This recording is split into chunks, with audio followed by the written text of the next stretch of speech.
Hello दोस्तों, स्वागत है आप सभी का सक्सेस स्टडी एकेडमी 2.0 में।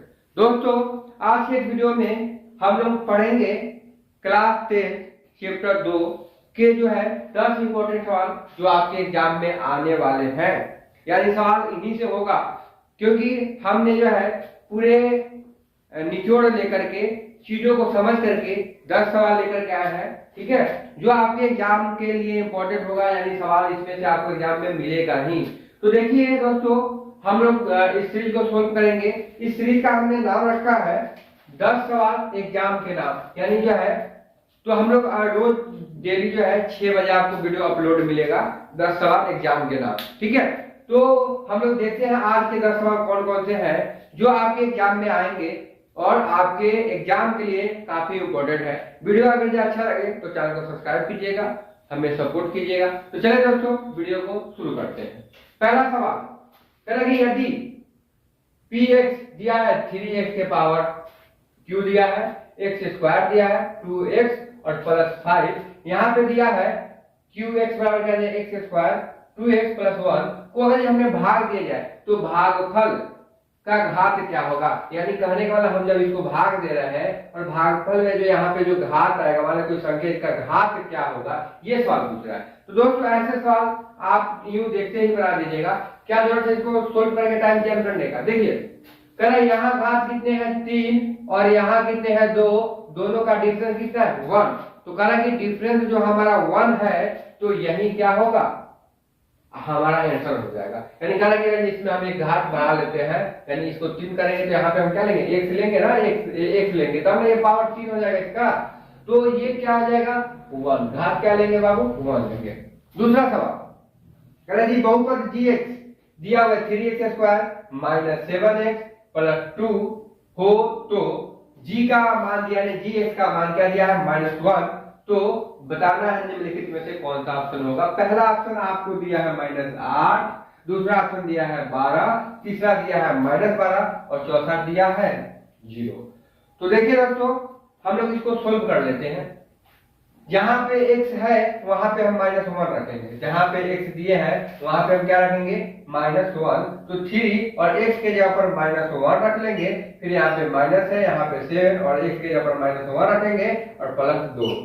यहाँ पे 1 का हम स्क्वायर करेंगे तो 1, तो 3 1 जा 3 हो जाएगा और ये गुना करेंगे 1 से तो 7 1 जा 7, अब माइनस माइनस निकल गया आपका प्लस और यहाँ पे आपका 7 और प्लस 2, तो 7 3 10 2 12, आपका जो है बी वाला ऑप्शन क्या हो जाएगा, सही हो जाएगा।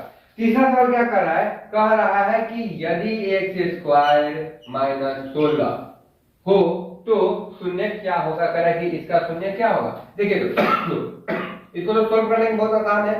देखिए x स्क्वायर बराबर हम 16 लिख सकते हैं ना जी, इसको भेज दिए इधर तो ये प्लस में हो गया और x बराबर क्या होगा, तो हम यहाँ पे 16 डालेंगे तो इसका वर्गमूल हम निकालेंगे तो क्या होगा, ये हमारा हो जाएगा 4 और 4 प्लस माइनस दोनों हो सकता है, यानी प्लस माइनस, तो 4 प्लस माइनस यही ना है जी। तो ए वाला ऑप्शन सही होगा, बाकी सब ऑप्शन गलत होगा। ठीक है, बाकी सब ऑप्शन गलत होगा। चौथा सवाल कह रहा कि y के पावर 2 है -3y प्लस 1 और ये इसमें भाग दिए जा रहे हैं।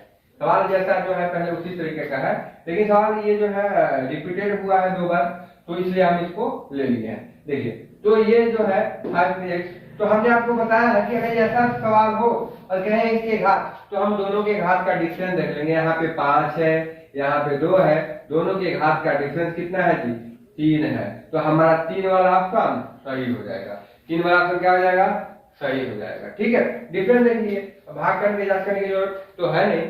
चलिए कह रहा कि यदि एक घात वाला बहुपद को क्या कहेंगे। कह रहा कि अगर ये घात 1 हो तो वैसे बहुपद को क्या कहते हैं। दोस्तों इंट्रोडक्शन क्लास हम लोग देखेंगे, जो है ये अगर सेट खत्म हो जाता है, यानी एग्जाम जो खत्म हो जाता है, तो हम डेली जो है मैथ के क्लास जो है पूरे डिटेल के साथ लेकर के आएंगे, जिसमें आप अपने दोस्तों को शेयर कर सकते हैं। क्योंकि क्लासेस जो है अब रेगुलर होने वाली है, हर चीजें रेगुलर आपको मिलेगी। एक 4 बार हम जो है हर एक चैप्टर को डिटेल में, हर एक क्वेश्चन को डिटेल में पढ़ेंगे। तो ज्यादा से ज्यादा दोस्तों को शेयर करके सब्सक्राइब कराएं, ताकि हम जो है जो आप लोग का एग्जाम जो है होने वाला है 17 फरवरी से, वो खत्म हो तो हम लोग क्या करें, रेगुलरली क्लास को लेकर जाए, चीजों को बहुत डिटेल से समझे, अच्छे से समझे। तो चलिए दोस्तों, पांचवा सवाल क्या कर रहा है कि एक घात वाले बहुपद को क्या कहते हैं। देखिए आप जो है इंट्रोडक्शन में पढ़िएगा, पढ़े भी होइएगा कि अगर ये किसी का घात 1 है तो उसको हम लोग क्या कहते हैं, रैखिक। 2 है तो द्विघात, 3 है तो त्रिघात, ठीक है, ऐसा हम लोग पढ़े हुए हैं। तो कह रहा है कि अगर घात 1 है तो हम क्या कहेंगे, रैखिक बहुपद कहेंगे, ठीक है। चलिए 6वां नंबर प्रश्न कर रहा है कि बिना घात वाले, कह रहा है कोई भी घात ही नहीं है वैसे बहुपद को क्या कहते हैं, जिसका कोई घात नहीं होते बहुपद को क्या कहते हैं। तो दोस्तों देखिए, वैसे बहुपद को हम क्या कहेंगे, शून्य बहुपद, जिसका कोई भी घात नहीं होता उसे हम क्या कहेंगे, शून्य बहुपद। तो ये 6 सवाल हो गए। 7वां प्रश्न है, दिए गए ग्राफ में ax plus bx plus c के कितने शून्यक हैं। देखिए दोस्तों, ग्राफ वाले जो भी सवाल आपके आएंगे तो शून्यक का हम इस प्रकार देखेंगे कि एक अक्ष पे जितना जगह कटेगा, यानी इसका जो है टच पॉइंट होगा, उतना ही क्या हो जाएगा, उसका शून्यक हो जाएगा। तो देखिए दोस्तों, एक अक्ष पे इसका जो है एक ही जगह पे क्या है, टच कर रहा है। तो अगर जो ये ग्राफ दिया है इसका जो है शून्यक क्या हो जाएगा, 1 हो जाएगा, ठीक है दोस्तों, एक अक्ष पे ये हो जाएगा। दूसरा जो है आपका 8वां नंबर सवाल कर रहा है कि यदि अल्फा प्लस बीटा बहुपद ax plus bx plus c के शून्यक हो तो अल्फा प्लस बीटा बराबर क्या होता है। दोस्तों ये तो हमारा फॉर्मूला है, आपको याद होगा कि ax square plus bx plus c के जो शून्यक होते हैं ये आपका क्या हो जाएंगे, माइनस b बटे a होते हैं, माइनस b बटे a होते हैं, ये आपका फॉर्मूला है, तो ये आप याद रखिएगा।